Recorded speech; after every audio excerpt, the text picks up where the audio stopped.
I don't know who I think I am trying to film content at 1 o'clock in the morning.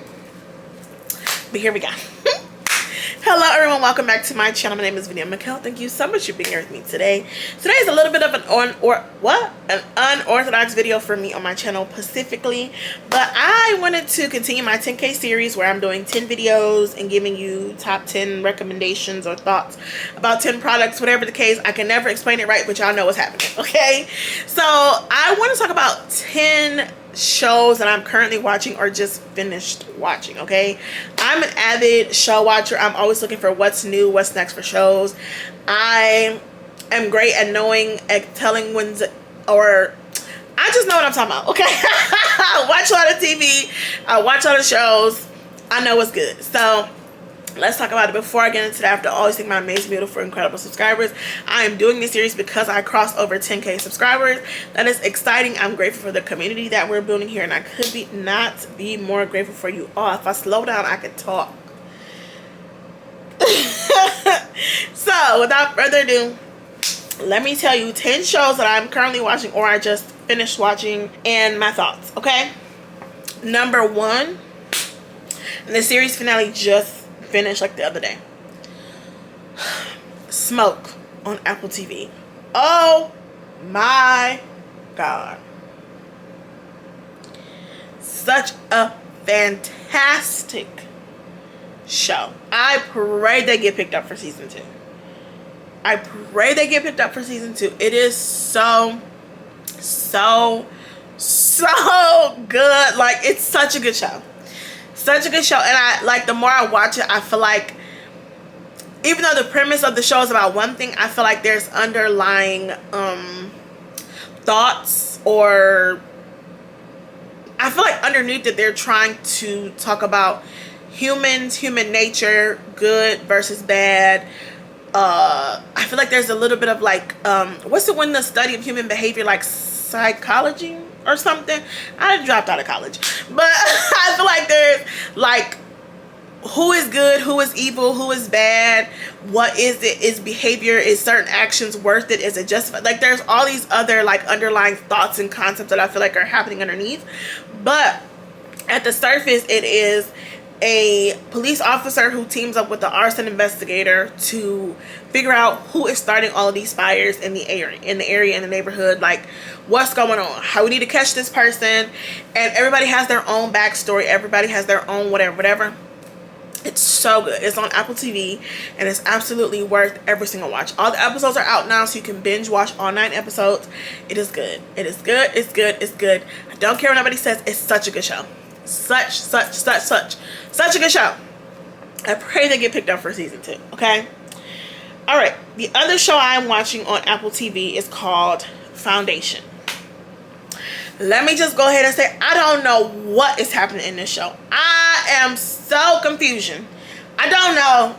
I'm just, at this point, I'm just watching it to continue because I've been watching. So season 1, I watched in real time. It's good. It's a little confusing, but I was able to follow along for the most part. Season 2, I started when it first came back out, and the first episode I was already tapped out. I was like, I can't do it. And I was talking to somebody and they was like, no, just keep watching it. It eventually gets better. So maybe like a month or so ago, I started back watching season 2. Kept going. I'm like, okay, I can follow this. We getting somewhere. This cool. Season 3, baby, I'm just here so I don't get fired. I don't know what is happening in this show. If I could try to explain Foundation, it is about this society era that is actually ran by, it's called the Empire, right? And it's really one man, and it's all these different versions of himself that continue to run the empire for generations and generations. So there's always 3 of them at one time: Brother Day, Brother Dusk, and Brother Dawn. And it's all him, versions of him, just at different ages in life, and they all have succession dates where they basically are put to pasture, and another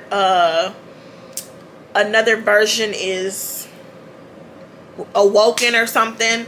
So they're running the empire, and it's about this psycho historian, I think that's what they call him, who has predicted basically like the end of the world, or like the fall of the empire. And he's like, if you allow me to do something, I can reduce it from lasting for like hundreds of thousands of years to like 100 years. Basically saying, if you allow me to build this community or whatever, I can help reduce the significant impact of the fall of the empire. So it's basically about the Foundation trying to overthrow the empire because they have too much control and something ever. But there's a lot of like time travel, I think is what they're doing. And baby, if you confused, I'm confused too. Like I wish I could explain it better, but I'm barely hanging on to my understanding of the understanding that I have. There's a lot of factors, there's a lot of moving pieces. There's two of the same person and different timelines, and everybody's looped together, but actually it's very confusing. It's interesting, so that's why I'm holding on, but it's very confusing. And I'm in the third season, and I have no idea what is going on. Okay, so that's what I'm watching on Apple TV. On Netflix, I just finished a show called The Lazarus Project. Incredible show. So good. It already came out with 2 seasons when it hit Netflix, which I'm nervous. That means that the show like got canceled and there is no season 3 or 4, but there really should be. It is a fantastic show, and within like the first 2 episodes, the main character gonna piss you off. He's so annoying, he's so whiny, and he always ends up in just like a bunch of mess and a bunch of trouble. Like, how do you one person, how does catastrophe follow you? So like, and he just does things that are so stupid. Like, who told you to do that? He makes me so mad. But then like the first 2 episodes, the premise of Lazarus Project is basically an organization that deals in time travel, a very limited version of time travel, but time travel, and they follow different events that happen in the world, and they prevent world-ending events. So they don't necessarily prevent every catastrophe that happens. Like, some catastrophes they just allow to happen. Like, it may be sad, but they try not to control too much of the world. But things that would end the world as they know it is when they step in and change things and prevent things from happening to prevent world-ending events.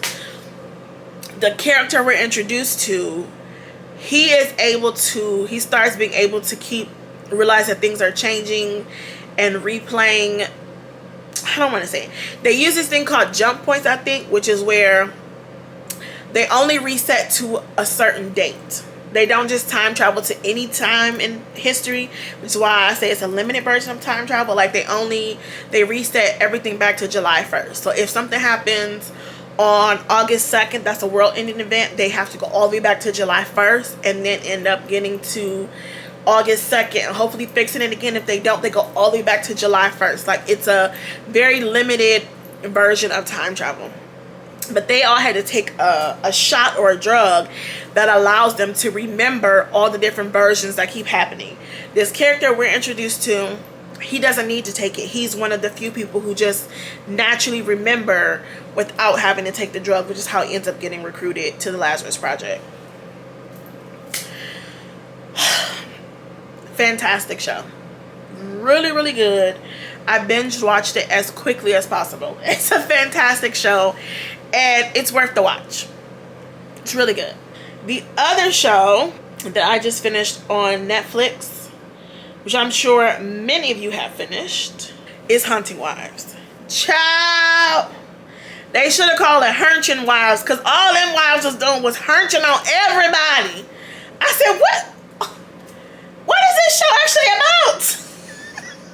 It was so much sex in this show. However, the show was really good.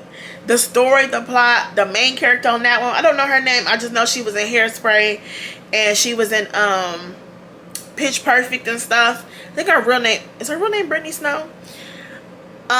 She got on my nerves immediately. The husband got on my nerves immediately.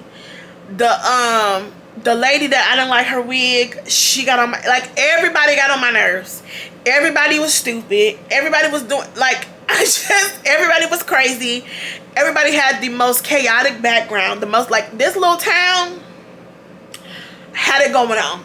This little town had every secret scandal you could think of. They all had multiple of them. This was so chaotic. I know they're gonna get a season 2 though, and I'm gonna watch it. I'm gonna watch it. It was good. Like, the plot, trying to figure out, like, it opens up, you trying to figure, they show a girl being murdered. We don't know who it is. So one, we have to figure out, we slowly have to figure out who actually died. And then we have to figure out who killed her. And then we have to figure out why they killed her. Like, it's good. Now, if you don't like if a little sex bothers you, don't watch it, because there's a lot of hurting in this show. Okay? But other than that, it's actually a really, really, really good show. And I know they're gonna get a season 2. The end of the season made me so mad. I said, girl, you are so dumb. How did you end up in this predicament? Again? Girl, I can't fool with her. I can't fool up with that lady. Okay, on Peacock, I'm currently watching season 2 of Twisted Metal. I don't know why I'm not enjoying season 2 as much as I'm enjoying season 1. Season 2 feels so much more gimmicky to me, and so much, a little bit corny, I think. I don't remember season 1 feeling like that. But season 2 feels really gimmicky and, like, corny, and, like, I'm watching it just because I watched season 1 and I'm just gonna finish. But I'm just not enjoying Twisted Metal season 2 as much as I'm enjoying season 1. Twisted Metal is like this post-apocalyptic type of world where there's all these different cities, but they're all built up by walls. Like, there's walls around the cities, and you're either in the city or you're not. And if you're not, it's more so like fend for yourself. It's very chaotic, a lot of murders and killing. It's not like a scary type of show, but there's this thing called a milkman, which is where, like, you do deliveries between, like, the different cities that have their walls up. It's a very dangerous job. It's kind of like, you know, you gotta fight for your life. A lot of fast driving and things like that to drive between the different cities to deliver things. And so season 1, he was trying to make it to the destination to drop something off. And then season 2, now they're competing in, like, a race or something. I'm still gonna keep watching it to see what's gonna happen. I love Anthony Mackie. I love pretty much anything he does, like movies and shows. So I'm gonna keep watching, but I'm just not enjoying season 2 as much as I enjoyed season 1.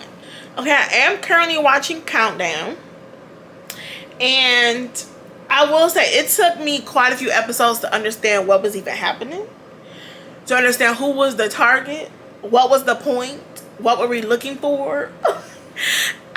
All I knew was there was a task force put together, but I don't know why. Sometimes I will admit it does take me a few episodes to adjust to, like, new characters and their purpose, and, like, sometimes I can be a little behind the 8 ball when starting new shows. But for some reason, Countdown, I was just like, what are we looking for? Who are we looking for? Why are we here? What is the task force for? Like, somebody tell me something. I feel like it took quite a few episodes before there was actually, like, okay, this is the person we're after. This is what's for.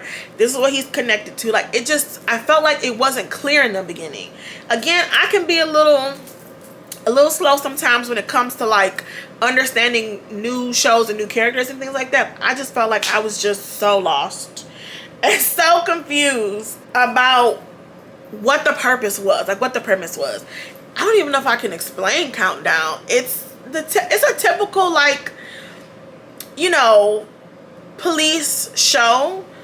A task force assembled to hunt this person who's trying to blow something up.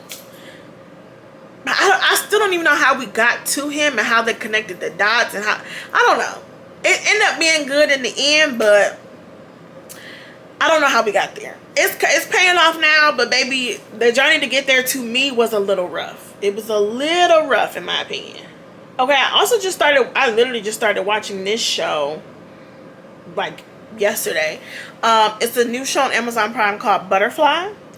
So far, so good. I do enjoy it. It's about this man, a former some type of operative, who I don't know. Is this giving the show away? Let me see what the description say, because I don't want to give in the first episode you find out all this information, but still I don't want to be the cause of no spoilers. A former U.S. intelligence operative who lives in South Korea, his past soon comes back to haunt him as a sinister spy organization sends a sociopathic agent to kill him. Okay, that's a very broad strokes description. I will say there are a few plot holes, a few things where I'm like, this don't really make sense. How did y'all pull that off? How did that happen? This is a little unrealistic, but for the most part, I'm enjoying it. I like seeing a what's the word I'm looking for? Predominantly Asian cast. I think it's really interesting. I think it works. I think they've done a good job going back and forth between I think it's Korean they're speaking. Going back and forth between speaking Korean and English. It's like not too much. The only reason why I say not too much because I do watch shows that are not always in English, but my attention span has to be there because I don't like the overdubs. I don't like when you like can go to the caption or whatever and click to have the audio be in English, but I'm looking at these people saying something completely different. So then I end up just keeping the original audio and reading subtitles. And my attention span isn't always there to like watch a full show or watch a lot of a show in another language because I just don't like the audio in English, and I don't know. So I just end up watching it in the original and reading subtitles. So I say all that to say I feel like it was a good mix where I did not have to I didn't have to like be glued to the TV to know what was going on. They spoke a lot of English as well as their native language, and I feel like it works. I'm sure, like I said, I like to see the representation. I think it's absolutely beautiful. It's good. I'm gonna finish watching it. Again, a few little plot holes, but overall, really good. Oh, I'll do this one. So I watched Washington Black on Hulu. That was good. I enjoyed seeing that. Again, enjoyed seeing the Can you spell? Enjoyed seeing the representation. Enjoyed seeing a black story told that was not traumatic. I enjoyed it. I finished it in like 2 days. Sterling K. Brown has been having a moment. I'm so happy for him. I hope they continue to ride this high that they've been on. It was another version of our history told, but in a way that just wasn't traumatic, and in a way that spotlights the intelligence of black people. And I thoroughly enjoyed it, and they did a really good job. I believe it's just a limited series, so I don't think we're gonna get like a season 2 or anything, but I liked seeing it. I liked George Washington Black. He's all right with me. And it's a good easy watch. There were a few kind of like hard moments, but nothing like super heavy or super traumatic. Just a nice watch. Shout out to Sterling K. Brown. I liked it. I enjoyed it. I recommend. Okay, the last two I'm going to talk about is reality TV shows, and I'm not going to talk about the people because I don't want no smoke with nobody. I just finished The Valley. See, the part 3 of the reunion just aired. And let me just say, I could not get into Vanderpump Rules, okay? I was like an OG. I still watch Real Housewives of Beverly Hills. I don't even know why, because it's not that good anymore, but I still watch it. I've been watching Beverly Hills since Lisa Vanderpump was on there, Camille Grammer was on there, and Kelsey Grammer would do appearances. Adrian and Paul Maloof were still married. Taylor and her husband before he passed away. Like, I was an OG watcher of Beverly Hills. Like, I watched in real time when Kyle called Kim an alcoholic in that limousine. Like, I've been watching Beverly Hills for a very, very, very long time, okay?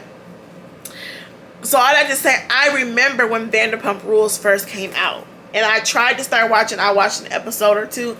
It was too chaotic for me. I could not keep up with all them people. And what I want to say, the lack of diversity made it difficult for me to keep up with who was who. And who was sleeping with who and what. Baby, it was just too much for me. I couldn't do it. It was just a lot. I just couldn't keep up. That's all that to say. The Valley is a much more calmed down version of Vanderpump Rules. It still has drama. It still has mess. Jax is still Jax. He's always been this way. Like, it's still all the things. But just much more calmer. Much, like, less chaotic as Vanderpump Rules is. Okay? So, I watched season 1. I watched season 2. I enjoyed this much more. I just couldn't do Vanderpump Rules.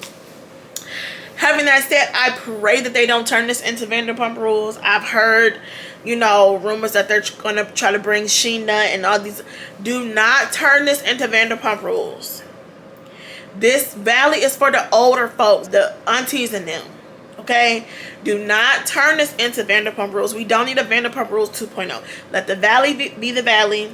Let Vanderpump Rules be what it was. So, yes, I enjoyed it. I hope they get a season 3. I ain't gonna say no names. All I'm saying is we all know Jax is manipulative. He's a narcissist. We know those things. That ain't no shade. We all know Jesse is a jerk. We all know he is who he is. All I'm gonna say is there's another person on that couch who is also manipulative. And they are very easy to dislike. The way they're just very manipulative. And I don't like, I ain't saying no name because I don't want no smoke. And my channel ain't about talking about real life people like that. But it's one couple in particular who put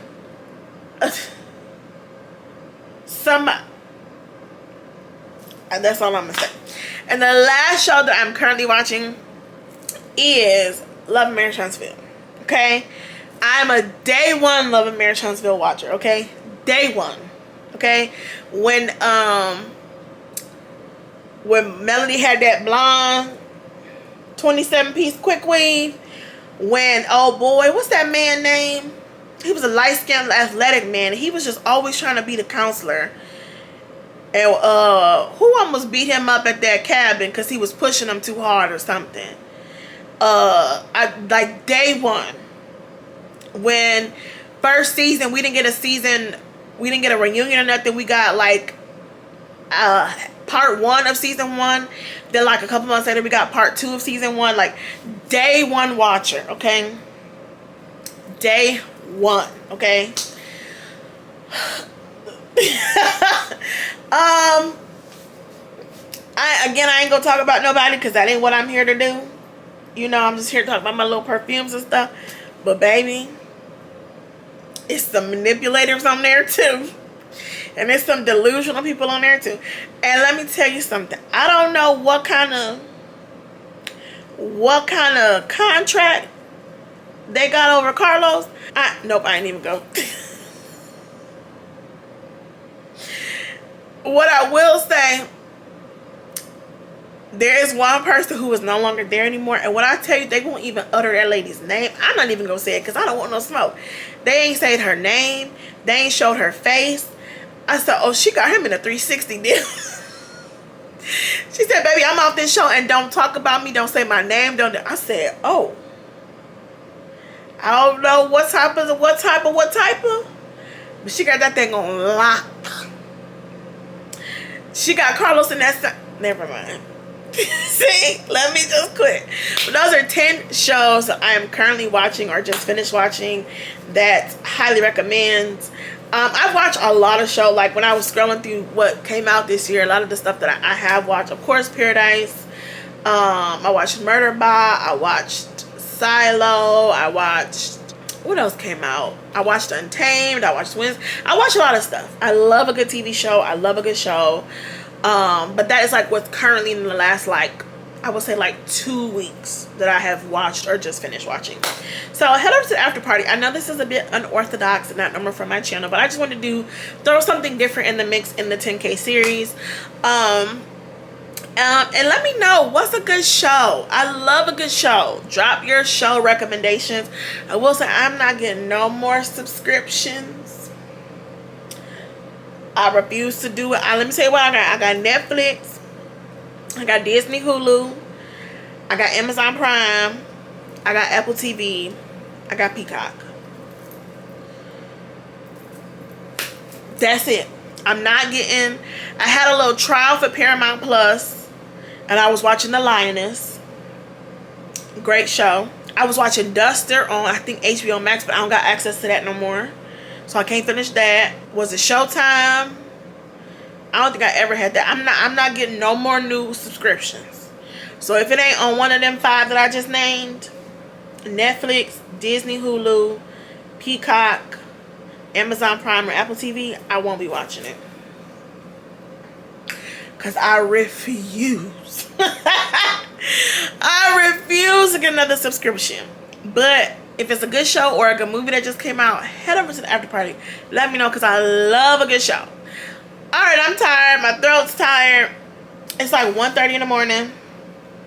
It's 1:31 Pacifically. So, I love you all so much. I'll see you in the next one. Bye.